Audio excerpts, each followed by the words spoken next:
자, 이쪽에. 계속 갑시다. 이 러더포드 원자 모형은 발표될 때부터 문제점이 있었어요. 이건 러더포드도 알았어. 지호 혼자 계속 쪼개는데요? 자, 러더포드 원자 모형 문제점이 두 가지가 있었어요. 자, 약간 옛날 이야기 듣는 것 같다. 저렇게 이게 변천사니까 러더포드가 얘기할 때 문제점이 뭐냐면 전자가 마이너스를 띄고 있는 애잖아요. 얘가 원운동한다고. 원운동하는 건 가속도 운동이에요. 그렇죠.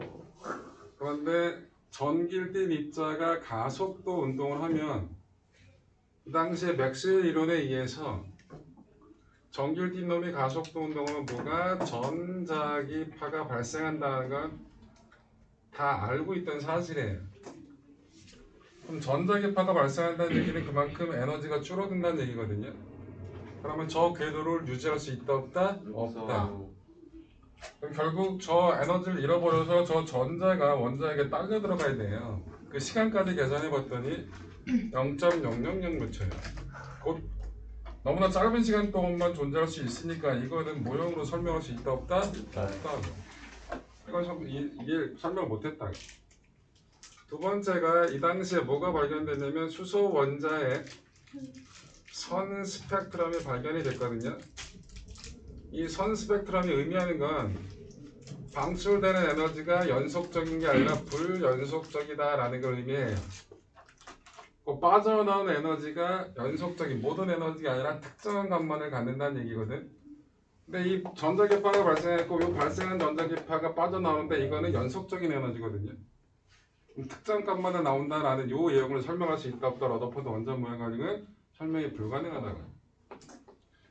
여기서 톰슨 모형에서 러더포드 모형 가는데 얼마 안 걸렸어요. 그건 1년뿐이 안 됐거든요. 근데 러더포드 모형에서 그 다음 모형 할 때까지 한 10몇 년, 근 20년 걸렸거든요. 요걸 설명한 게 보어입니다. 그래서 보어 원자 모형에 대해 설명해 줄게요. 보어 원자 모형은 저 두 가지 문제점을 완벽하게 설명을 했거든요. 저거 좀 지워주세요. 저거 좀 지워주세요. 권수가 누구야? 연단 900, 얼마 전에 연단을 900한이에요? 헐, 고백 받았어? 근데 걔가 장난으로 그런 거야, 진짜. 걔 약간. 걔가 제일 진짜 너무 싫으네. 자, 보어 원자 모형을 설명. 닥쳐. 안타깝다. 보어 원자 모형을 설명하려면 두 가지 가설, 양자 가설과 진동수 가설 이렇게 설명을 해야 되는데 녹화 재개했죠? 그렇게 녹화 재개했죠? 녹화. 되게. 재개. 리튬. 보어 원자 모형을 설명하려면 양자 가설, 진동수 가설 이런 거 설명해야 되는데 이런 거 예. 너무 어렵기 때문에 그렇게 설명을 못 하고요. 우리 좀 말씀하실까요? 갑자기 또 왜 이래, 단체로. 자, 딴 얘기 잠깐 할게요. 네. 중학교 3학년 내신 수업 진도 중단이 없고요. 계속 나갈 거고요. 네. 2학년 내신 때 살짝 중간했다가 나갈 거거든요. 인원수대로. 그럼 중학교 3학년 내신은 계속 진도를 나갈 거니까. 동현 날짜 언제야? 23일. 23이면 오늘 며칠이냐? 오늘 5일. 11월 5일이고 오늘은 맞지? 닥치고 있어. 11월 12일, 11월 19일, 11월 26일이네. 문화 가능하니까. 동현이는 다음 주 두 번의 내신을 하고 빠져도 돼요. 나와도 되고 네가 알아서 하고. 요거는 동영상을 찍을 거예요. 오늘처럼 동영상을 확인해서 나오시고요. 그 다음에 동영상을 확인해서 나올 때 조금 미흡한 점은 나중에 중학교 2학년들 내신 대비 들어가면 문제 풀이할 때 그때 설명을 좀 더 자세히 해줄 테니까 그때 보완하는 걸로. 동현이 이해됐지? 네. 형네는 언제 저 21일 날 봐요. 시험을 21일 날 본다고? 똑같겠네? 22, 23. 똑같네. 요 두 번에 벌써 나와도 되고 아싸, 다음 주. 안 나와도 되고 그 부분 알아서 하시고요. 현진이도 그렇고 진아도 그렇고 영상을 보게 되면 요 날은 영상을 찍으니까 동일하게 이해하시면 될 것 같습니다. 2학년들은 일정이 좀 더 나오면 그때 가서 알려드릴게요. 자, 거기 1점 뭐? 알아요. 보어 원자 모양을 설명을 해드릴게요. 보어는 이 두 가지 조건을 설명하기 위해서 뭐란 얘기를 했냐면 에너지 껍질 개념을 얘기하기 시작한 게 보어예요. 전자는 원자핵 주위를 돌긴 도는데 아무 데서나 도는 게 아니라 특정한 궤도에서만 돈다. 특정 궤도에서 돌고 그 특정 궤도는 뭘 가지고 있다? 에너지 준위를 가지고 있다. 첫 번째 모형이 뭐라 그랬어요? 전자가 원운동을 하게 되면 빛 에너지가 방출되기 때문에 에너지가 줄어들면서 그거 유지할 수 없다 그랬지. 그런데 보어는 특정 궤도에서 돌면 전자기파가 방출하지 않는다고 얘기했다고. 그럼 여기서는 여러분들 자연스럽게 받아들이는 게 아니라 뭔가 이상하다고 받아들여야 돼요. 아니 그냥 돌면 저 에너지가 방출되는데 왜 특정한 곳에서 돌면 에너지가 방출 안 돼? 이건 곧 약장사랑 똑같아. 일반 약을 먹으면 괜찮은데 이 약을 먹으면 안 늙고 오래 산대. 뭔 개소리야. 그냥 설명한 게 아니라 이거는 보어가 물질파 이론이라는 거하고 정상파 이론이라는 걸 가지고 특정 궤도에서 전자가 원운동을 하더라도 에너지가 방출되지 않는 걸 증명을 해버린 거예요. 근데 여러분들은 물질파도 모르고 정상파도 몰라요. 네. 그 설명해봤자 못 알아먹기 때문에 아 그렇구나 라고 하시면 돼. 이거 수학적으로 다 증명을 해버린 거예요. 그리고 수학적으로 전기적 위치 에너지, 전기력 때문에 생기는 위치 에너지, 역학적 에너지 보존을 가지고 그 특정 궤도에서 돌고 있는 전자의 에너지 준위를 계산을 해버렸어요. 어떻게? 그리고 그 에너지 준위의 차이만큼이 수소 원자 선 스펙트럼 나오는 빛 에너지하고 똑같다라는 걸 증명을 해버린 거예요. 그래서 그거를 증명을 못 해주니까 여러분들한테 이렇게 말로 설명하는 건데 보어는 저 두 가지를 설명 가능하게 했다는 얘기야. 뭐 가지고? 궤도 껍질 가지고 특정 궤도에서 전자가 돌 때는 에너지를 방출한다 안 한다? 안 한다. 그 특정 궤도들마다 뭘 가지고 있다? 에너지 준위를 가지고 있다. 에너지 값을. 그 에너지 값의 차이만큼이 뭐 형태로? 빛 에너지 형태로 빠져나온다. 그게 수소 원자에서 나오는 선 스펙트럼에 각각에 해당하는 빛의 에너지를 에너지와 값이 똑같다라는 걸 확인해 버렸다고. 그래서 그 두 가지 문제점을 얘가 해결한 거야. 보호 원자 모형은 여러분들 모양 가운데 원자핵이 있고 첫 번째 껍질, 두 번째 껍질, 세 번째 껍질에 기본적으로 뭐가 전자가 돌 수 있다.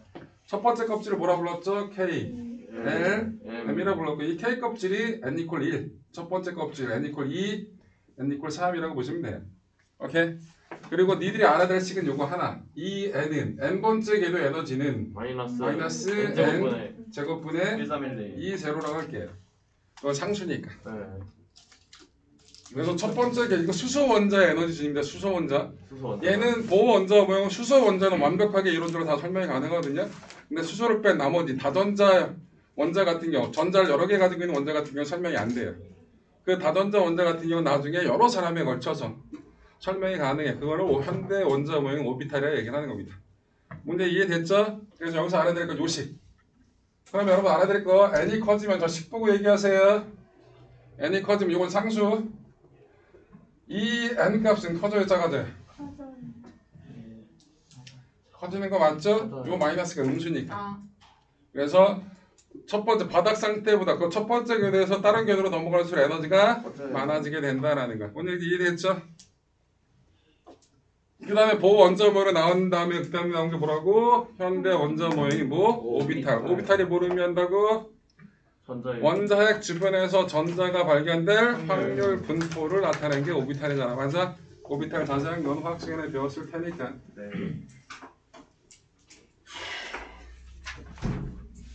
오비탈.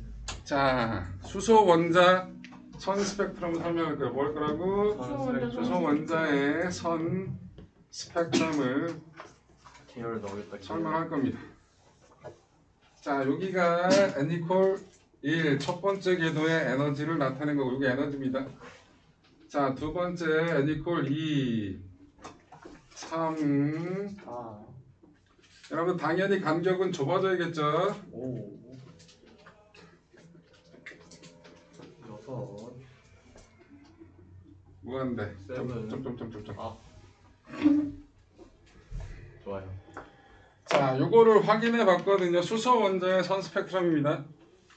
자, 어디서 떨어지든지 일로 떨어지면 첫 번째 궤도로 떨어지는 빛을 다 확인해 봤거든요. 이건 전부 다 자외선이더라고요. 뭐다? 첫 번째 궤도로 떨어진 모든 빛을 다 확인해 봤더니 저는 다 뭐더라고? 자외선이더라고. 자외선이다. 이걸 누가 발견했어? 라이먼. 라이먼.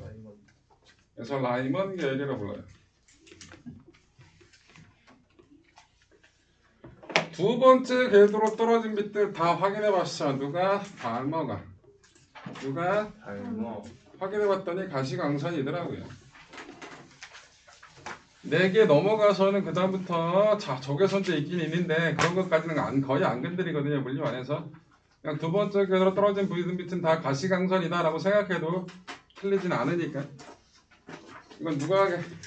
발머가 찾아냈어요. 그래서 발머 계열이라고 합니다. 세 번째 궤도로 떨어진 놈은 외선. 적외선이에요. 시험에 거의 안 나옵니다. 얘는 파션 계열이라 얘는. 여러분들 라이먼 계열이 먼저 발견됐을까요? 발머 계열이 먼저 발견됐을까요? 발머. 잘못. 이유는 눈에 보이니까. 얘는 눈에 보이는 빛이잖아요. 얘는 눈에 안 보이잖아요. 그래서 가시광선 영역인 발머 계열이 먼저 발견이 됐고요. 그 다음에 라이먼 계열이 발견됐다라는 정도. 이게 시험 문제로 나올 때 제일 어려운 게 뭐냐면 라이먼 계열의 빛 중에서 에너지가 제일 작은 놈과 발머 계열의 에너지 중에서 에너지가 제일 큰 놈의 에너지 B는 몇 대 몇이냐, 이런 거 따지니까 제일 까다롭거든요. 그런 것들 한번 해볼게요.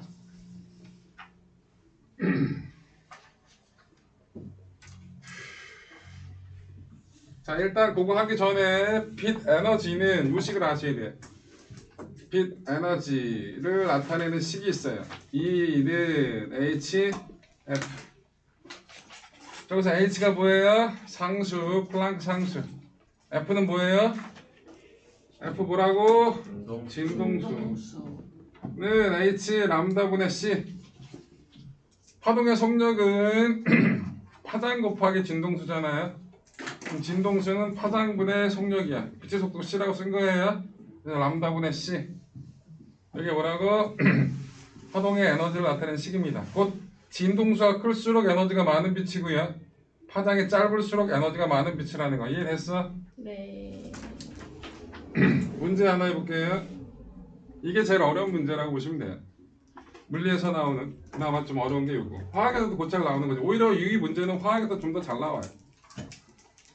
자, 라이먼 계열에서 에너지가 가장 작은 빛. 에이씨, 에너지가 작다 그러지 말고 파장이 짧다고 그러자.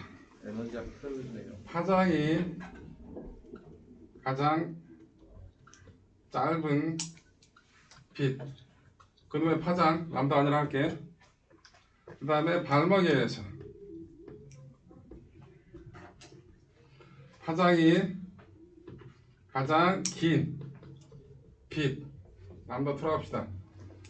이 람다 대 람다 T의 비율을 구하는 게 문제입니다. 답은 숫자로 나올 거예요. 해볼게요.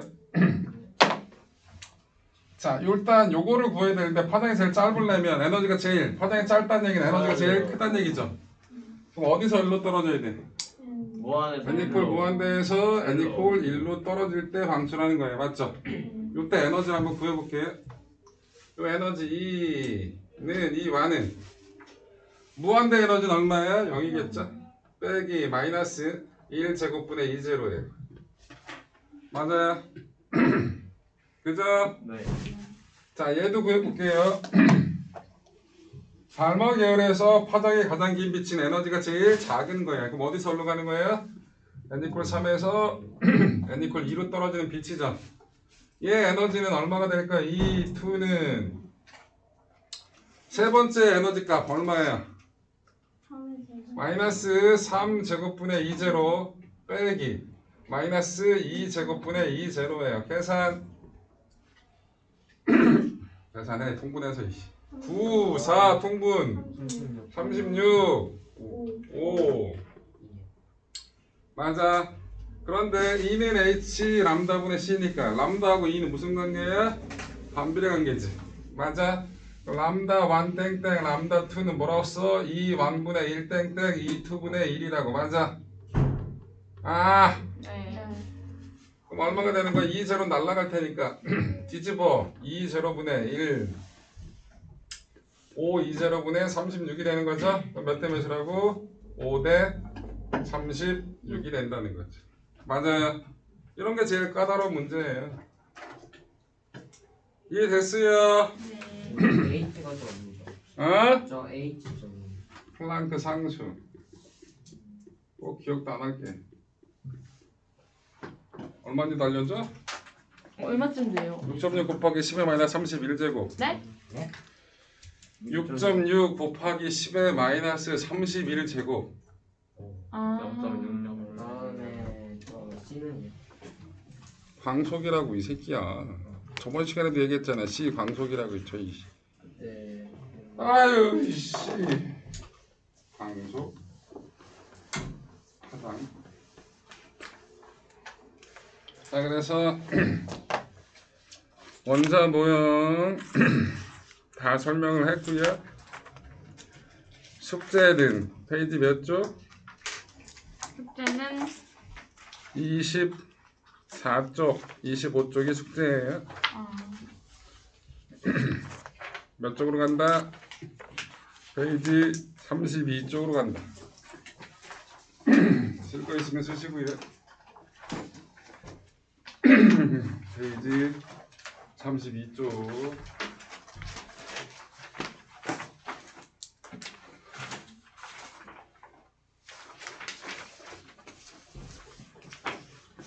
잠시 안 보여요.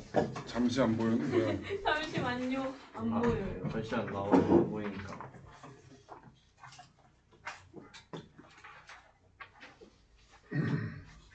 선생님, 말해. 연장생은 수학만 할래. 아, 과학 못해요. 직접 물어봐. 근데 저번에 어떤 분이 원장쌤한테 과학 물어봤더니 자기 과학 못한다고 막 수학 물어보라고 그러던데. 근데 뭘 본인이 알아서 얘기했네. 무슨 과학을 아예 아니 원장쌤은 수학을 가르치시잖아. 정규생 우리한테 수학 얘야. 가르치잖아. 너는 나한테 수학 물어보니 안 물어보니? 물어봐요. 언제 물어봤어? 안 물어보잖아. 똑같은 거야. 아니 수학생한테 왜 과학을 물어봐? 그러게요. 제가 물어본 건 아니에요. 혹시 알고 있어서 물어볼 수는 있지만 기본적으로 주된 과목을 물어봐야지. 쌤 수학 잘했어요. 못해. 아니 누가 다습하고 있는데 그 앞에 감독쌤한테 뭐 질문하라 그랬는데요. 원장쌤이 지나가면서 나한테 그러셨거든요. 근데 막상 질문 듣고 하시니까 내가 그걸 어떻게 알아 그러고 가셨어요. 엄마한테 일러. 말했어요 엄마한테. 아니 그냥 웃기는 거 말한 건데. 아 너가 한 게 아니었어? 아니 그 최동욱 질문. 최동우. 시끄러. 최동우 맨날 잠만 자. 그러니까 맨날 자잖아. 시끄러. 안 잔대잖아 본인은. 이러고 있는데. 본인이 안 잔대. 정색하고 안 잔대는데 이런 씨. 그래서 너 잤잖아 뭐 화내. 잠꼬 자면서 뭐. 아 됐어. 이러면서. 시끄러. 봐라 그 자, 다 쓰실 것 같으니까 페이지 32초 고체 에너지대 이론과 물질의 전기 전도성. 말이 좀 어려워 보이긴 하는데 요거는 지금 이 수소 원자 선 스펙트럼 이해하면 그렇게 어렵지 않아요. 자, 일단 그거 설명하기 전에 도체와 부도체를 설명 좀 해볼게요. 도체하고 부도체는 뭘까요? 도체요, 부도체. 도체는 전기를 잘 통하는 물질이 도체. 부도체는 전기를 잘 안 통하는 물체가 부도체. 뭐 얼마 이상 얼마 그런 건 기준은 없어요. 일반적으로 전기가 잘 통하는 일반적인 금속들은 도체라고 보시면 되고요. 일반적으로 도체가 아닌 것들, 금속이 아닌 것들은 부도체라고 봐도 상관이 없겠죠. 이거 봐, 졸지 말고. 도체는 뭐라고? 전기 전도성이 큰 거예요. 부도체는 전기 전도성이 작은 거고요. 일반적으로 도체는 온도가 높아지면 저항값이 커지게 돼요. 그런데 부도체는 거꾸로 온도가 높아지잖아요. 오히려 저항값이 작아져요. 그래서 온도가 높아짐에 따라서 저항값이 커지냐 작아지냐 하는 그래프를 가지고 도체, 부도체를 여러분들이 구분할 줄 알아야 돼요. 그런 문제들이 나오니까 이유 설명해 드릴게요. 아니 얘는 왜 온도가 높아지는데 저항이 커질까요?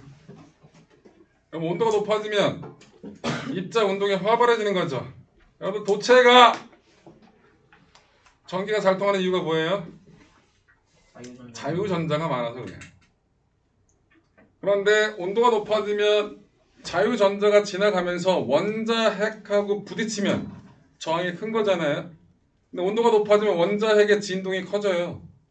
그럼 자유전자가 지나가면서 원자 핵의 진동으로부터 영향이 자유롭지 못하게 되는 거잖아요. 그치? 원자 핵의 진동에 의해서 그만큼 통과하기 쉬워진다 어려워진다? 어려워져요. 이유는 뭐라고? 원자 핵과의 충돌이 많아지기 때문에 저항이 커진다고 생각하면 돼요. 이건 고전역학적으로 그렇게 얘기를 하는 거거든요.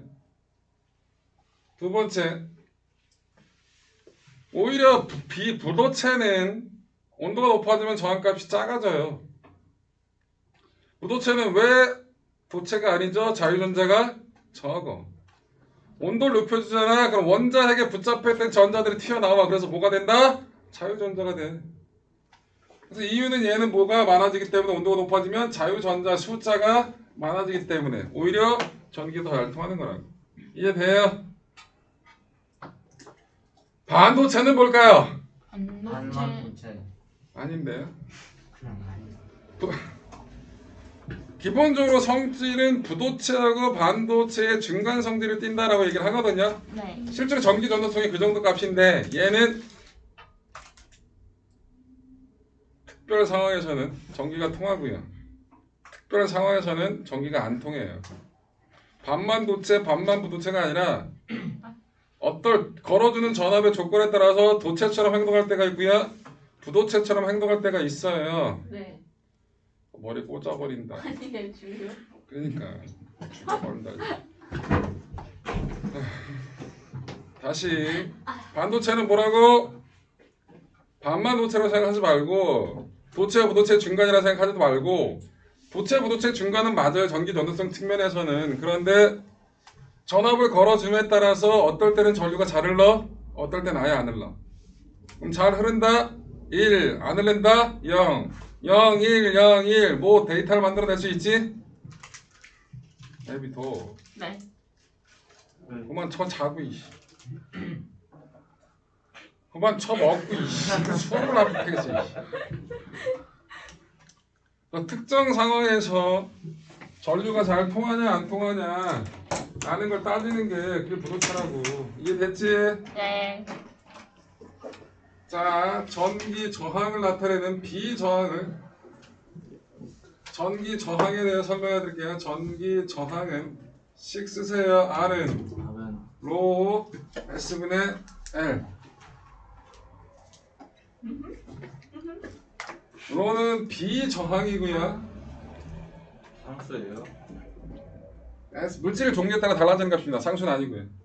S는 단면적이고요. 비슷한 느낌. L은 길이에요. 시그마라고 쓰고 시그마는 로분의 1로 구하거든요. 이게 전기 전도성이에요. 그 비저항은 얼마만큼 저항이 큰지 작은지를 나타내는 숫자예요. 비정이 뭐? 비정이 뭐? 비정이 뭐냐고?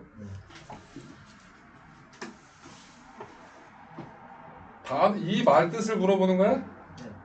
물질 종류에 따라서 저항값이 얼마나 커지는지 작아지는지. 일반적으로 전기가 잘 통하는 물체는 비저항값이 작고요. 일반적으로 전기가 잘 안 통하는 물체는 비저항값이 커요.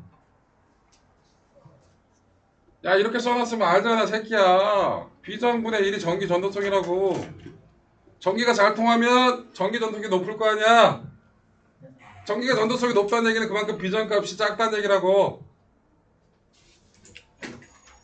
오케이. 로나 그래서 그리스 문자 러, 로. 러. 아로, 아로? 에론가? 에로 아니에요? 뭐 에로든 아로든 로. 러, 로. 제 말이 더 좋네요. 법. 여. 전기전도석 얘는 시그마. 시그마. 시그마. 우리가 아는 건 다르게 생겼다. 그 그럼 소문자인가? 대문자. 그러니까 그게 아, 대문자죠. 그래요? 이게 소문자죠. 그게 커 그래요? 보이잖아. 근데요. 이게 시그마인데 이게 소문자라고 있고. 어. 쌤 왜 근데요. 다르게 생겼어요? 근데요. 그리스 애들한테 앉아, 새끼야. 근데요. 그러니까 그 대소문자. 뭐? 대소문자를 구분 그러니까 쟤는 소문자 쓰고 걔는 대문자 쓰는 이유가 그냥 구분하려고 그러는 거예요? 에이야. 네. 문자가 몇 개 없는데 네. 표현할 건 많으니까 네. 뭐 숨도 지랄이지. 그래서 대동문자 구분해 쓰는 거지. 그리고 설명 야 뭔가 처음으로 보고 숨는 건 뭐야? 나 누구 보고 얘기해? 눈빛에 압도당해서. 뭐? 아니 눈빛이 압도당했대요. 그래서 저항은 저렇다. 그렇다. 드실래요? 문제 뒤질래? 이건 중등에서 나오는 문제예요. 면적이 S예요. 길이가 L이에요. 얘 저항이 R이었다 칩시다. 얘를 잡아 늘렸어요. 길이가 얼마가 되게? 2L이 되게. 문제 이해돼요? 쟤를 잡아 늘렸어요. 그럼 얘는 저항이 처음 거의 몇 배가 될까요?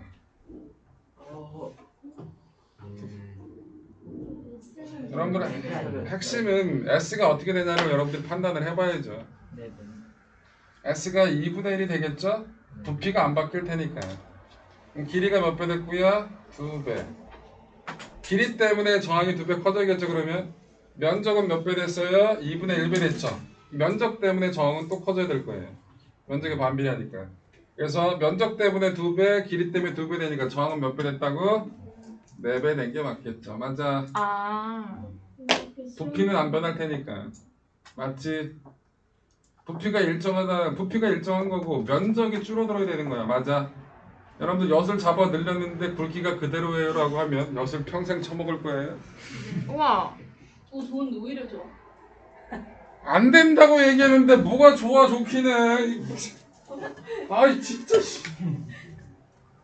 안 된다니까. 오 좋아. 은재는 그 시끄러. 옛날에 그랬어요. 시끄러. 임진왜란이 1900년대 일어났다고. 시끄럽다고. 나 그런 적 없어. 오빠 그랬어. 내 언제? 야 니들 나가서 얘기해. 네. 나갈래? 아니? 히포 가서 떠들어. 얼마나 좋아하시겠어요? 자 위험해 또 뭐야. 아니 이런. 자 요번에는 뭐 할 거냐면 페이지 35쪽에 나와 있는 34쪽부터 볼게요. 에너지 T에 대해서 설명을 할 겁니다.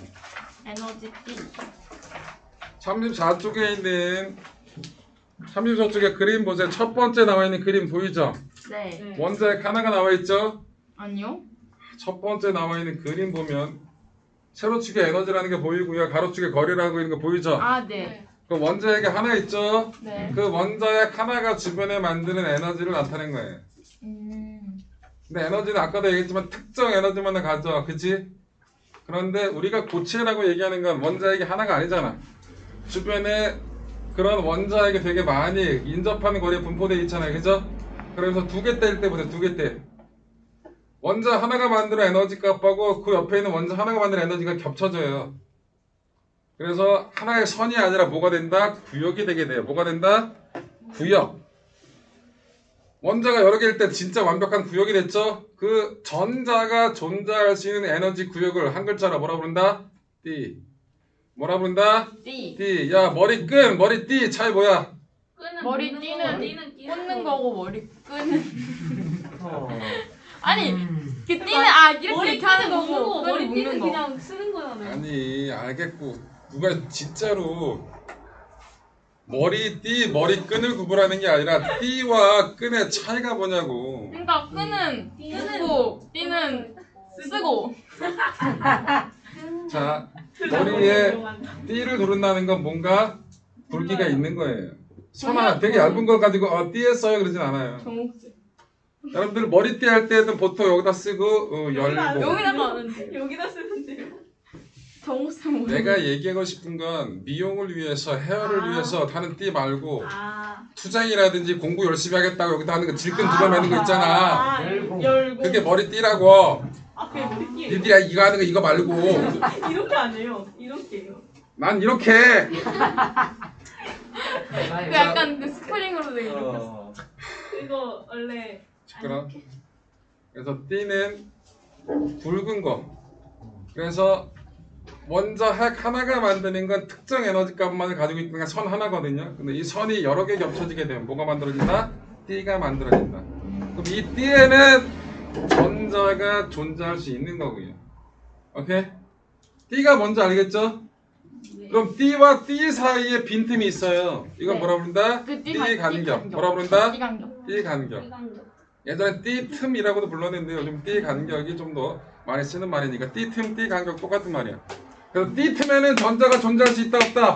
없어. 띠에만 전자가 존재할 수 있다는 거 이해돼요? 네. 자, 그런데 띠는 두 가지만 기억하시면 돼요. 제일 바깥쪽에 있는 띠, 전도띠. 그 다음에 전도띠 아래에 있는 띠, 원자가띠. 에너지는 어디가 많아? 전도띠가 에너지가 많은 거야. 여러분들 원자과 전자가 뭔지 알죠? 화학 시간에 배웠잖아. 원자과 전자. 원자과 전자는 거의 비슷한 말을 쓰는 게 체외각 전자잖아. 그지? 제일 바깥쪽에 돌고 있는 원자를 원자과 전자라 부르는 거잖아. 그지? 응? 그 원자과 전자가 존재하는 띠. 그래서 원자과 띠. 원자과 띠보다 더 높은 곳에 있는 건 뭐라 부른다고? 전도띠. 그럼 전도띠에 있는 전자는 자유전자라고 부르는 거야. 뭐라 부른다? 자유전자. 전도띠에 있는 건 자유전자. 자유전자는 전기 잘 통하잖아. 그래서 전도띠라는 이름이 붙은 거라고. 뭐가 에너지가 많다? 전도띠가 에너지가 많고 원자과띠가 에너지가 적다라는 거. 원자과띠하고 전도띠 사이의 간격은 뭐라 불러? 띠 간격. 띠, 틈, 띠, 간격. 간격. 띠 간격이 더 많이 쓰는 말이지? 네. 띠 간격, 띠 틈이라고도 해요. 여기는 전자가 존재할 수 있다 없다? 없다.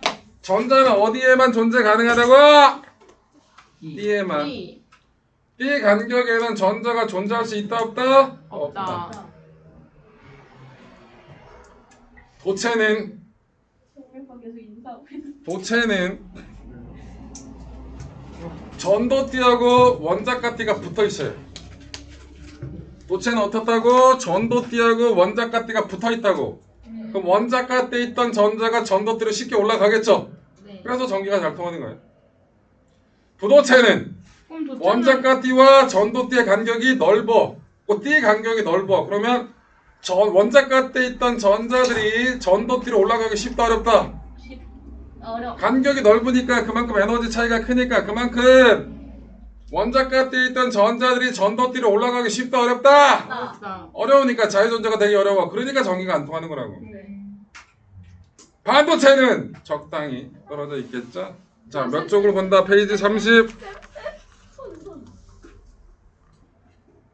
어쩌라고. 페이지 36쪽 보세요. 36쪽 보세요. 도체 원자가띠 구조, 에너지띠 구조 보세요. 도체는 뭐하고 뭐가 붙어 있어? 전도띠하고 원자가띠가 붙어 있다고. 자, 전원체 보세요. 전원체. 전원체는 뭐하고 원자가띠하고 전도띠가 띠 간격으로 떨어져 있죠? 네. 반도체 보세요. 반도체도 떨어져 있는데 원자가띠하고 전도띠의 간격이 부도체보다는 짧고 도체보다는 먼 거야. 이해됐지? 네. 선생님 봐. 그래서 띠 이론은 간단해요. 이게 원래는 수식적으로 들어가는 건데 개 어렵거든요. 이것도 양자역학 쪽이라서 그렇게 가는 게 아니고 여기는 간단하게 전자가 존재할 수 있는 구역을 뭐라 부른다? 띠. 두 가지 띠만 기억하시면 돼. 뭔 띠? 띠, 원자가 에너지가 띠. 적은 원자가 띠. 그 위에 뭔 띠? 전도띠. 전도띠. 전도띠에는 전자는 뭐라 부른다? 자유전자. 띠와 띠 사이의 간격은 뭐라 불러? 띠 간격. 띠 간격엔 전자가 존재할 수 있다 없다? 없다. 도체는 에너지 원자가 띠하고 전도띠가 붙어 있어. 그래서 자유전자가 되기 쉬운 거고, 부도체는 간격이 멀어. 그러니까 자유전자가 되기 어려운 거고, 반도체는 적당히 가깝다고. 이해됐어? 네. 내용은 되게 어렵지만 시험 나는 건 뻔해요. 자, 만약에 여기 보세요. 여기 원래 원자가 띠에 전자들이 있어야 되거든요. 네. 여기 있던 놈이 이렇게 슉 올라갔어요. 네. 그럼 요는 뭐라 본다고? 자유전자라 불러요. 네. 전도띠에는 전자는. 근데 여기 원래 플러스 마이너스가 균형이 잡혀 있어서 중성이 들고 있었잖아, 원자는. 네. 근데 마이너스가 기어 올라갔어. 네. 그럼 이게 마치 뭐처럼 보여? 구멍. 플러스 마이너스가 균형이 잡혀 있었는데 마이너스가 하나 기어 올라갔지. 네. 그럼 이 빠져나간 구멍이 실제로 플러스처럼 보이게 된다. 원래 중성이었는데. 이걸 뭐라 부른다? 양공. 양공이라 불러요. 뭐라 부른다? 양공. 양공. 나중에 다음 시간에 반도체 얘기할 때 양공 자유전자가 뭔지 설명할 때 얘기하는 거야. 원래 플러스 마이너스가 균형이 잡혀 있었어. 그래서 전교로 중성이었는데 마이너스 띈 전자가 위로 올라갔어. 그 마이너스 띈 전자가 위로 올라가서 전도띠에 있는 전자를 뭐라 부른다고? 자유전자 부르고, 원자가 띠에 원래 마이너스가 박혀있던 그 구멍은 뭐처럼 보인다고? 플러스 구멍처럼 보인다. 그래서 그걸 뭐라 부른다? 양공이라 부른다. 뭐라 부른다? 양공. 용어 정리됐죠? 네. 아유, 숙제는 페이지 42쪽, 43쪽이 숙제예요. 지금 두 장이에요. 앞에 거 하나. 네, 그럼요. 두 개겠죠. 자, 지금 43쪽에 있는 9번을 제가 풀어드릴게요. 몇 쪽에 있는? 43쪽에 있는 9번을 제가 풀어드리도록 하겠습니다. 어려운 거예요? 몰라. 네. 페이지 몇 쪽에 있는? 43쪽에 있는 9번 풀어볼게요. 일단 다 그림을 보세요. 띠 간격이 뭐냐 좁냐에 따라서 달라지겠죠? 일단 도체 찾아봐. 다에서 도체는 뭘까요? 나가 도체겠죠? 전도띠하고 원자값띠가 붙어있는 게 도체라고 얘기했잖아. 그럼 뭐라고? 나가 도체라고. 맞아? 그럼 가는? 띠 간격이 제일 머니까 부도체겠고, 나는? 반도체쯤 되겠지. 반도체. 맞아? 네. 1번. 다음은 상온에서 여러가지 물질의 전기 전도도를 나타내는 표이다. 가와 나에 해당하는 물질을 각각 있는 대로 골라 쓰시오. 가는 뭐라고? 부도체야, 절연체라, 유전체야. 똑같은 말이야. 전기 안 통하는 건 다 부도체, 절연체, 유전체 똑같은 말이라고. 자, 거기 전기 전도도가 나와있죠? 전기 전도도가 크면 도체고, 전기 전도도가 작으면 부도체야. 거꾸로다. 전기 전도도가 크면 도체고, 맞네. 전기 전도도가 작으면 부도체 맞죠? 그러면 여러분들 보세요. 전기 전도가 제일 큰 거 딱 봐봐. 네. 지수만 보면 돼. 지수 10의 7제곱, 10의 7제곱, 그 다음에 2점이 10의 마이너스 3제곱, 10의 마이너스 11제곱, 10의 마이너스 14제곱. 그럼 딱 3개로 분류로 나눌 수 있지. 맞아. 누구 3개. 구리 알루미늄 한 부류. 맞아. 점원용. 점화듐 규소 한 부류. 그 다음에 유리 고무 한 부류. 그래서 구리 알루미늄은 도체, 점화듐 규소는 반도체, 유리 고무는 부도체. 이렇게 얘기하면 되겠네. 맞아? 네. 그럼 가에 해당하는 건 부도체니까 유리 고무, 나에 해당하는 건 도체니까 구리 알루미늄쯤 되겠네. 맞아? 네. 2번. 다에 대한 설명. 다는 뭐라고? 반도체라고. 반도체는 절연체 에너지 구조이다. 아니야. 이거 다는 반도체라고. 틀렸어. 상온에서 자유전자와 양공이 모두 전화 다르게 역할을 한다. 이거 맞는 표현이에요. 반도체는 상온에서 전도띠에 있던, 원자가띠에 있던 전자들이 양공으로 한두 개가 올라갈 수 있어. 전도띠로. 그래서 양공하고 자유전자가 너무 보이거든. 이거는 다음 시간에 반도체 설명할 때 자세히 해드릴게요. 이건 맞는 얘기. 디귿 온도가 높아져서, 자 선생님 봐. 이거 되게 중요하다 그랬잖아. 온도가 높아지면 얘는 저항이 커지는 거고 얘는 온도가 높아지면 저항이 작아진다 그랬지. 네. 반도체도 원래 자유전자가 많지 않은 거야. 그래서 부도체하고 동일한 성질을 가져요. 반도체도 마찬가지. 온도가 높아질수록 여기 반도체도 뭐라고? 온도가 높아지면 저항이 작아져요. 이해돼요? 그래서 온도가 높아질수록 전하 나르게 밀도가 증가한다. 전하 나르게가 전기를 통하게 하는 놈이야. 얘 잘 봐.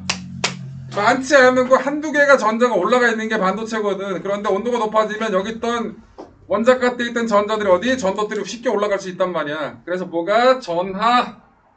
전기 전도성이 커진다고. 그래서 반도체도 똑같이 부도체랑 똑같이 온도가 높아지면 저항값이 작아진다라는 거. 기억하셔요? 디귿은 맞는 표현입니다. 그래서 2번의 답, 9번의 2번 답은 니은과 디귿. 10번 더 해드릴게요. 10번. 개 쉽네. 그린가는 온도가 0켈빈일 때 반도체 에너지 띠구조. 나는 상온일 때 반도체 에너지 띠구조. 파란색 부분은 에너지띠의 전자가 차이는 것을 나타낸다. 가, 나 중 전기 전도도가 더 높은 상태를 고르시오. 여러분들 가보다 나가 훨씬 더 뭐가 많아졌어? 자유전자가 많아지고 뭐가 많아서 양공이 많아졌죠? 이 자유전자가 양공이 다 전기를 통하게 해주는 물질이라고 보시면 돼요. 그럼 당연히 전기 전도가 더 높은 상태는 뭐라고? 나가 되겠죠? 10번도 풀었네요.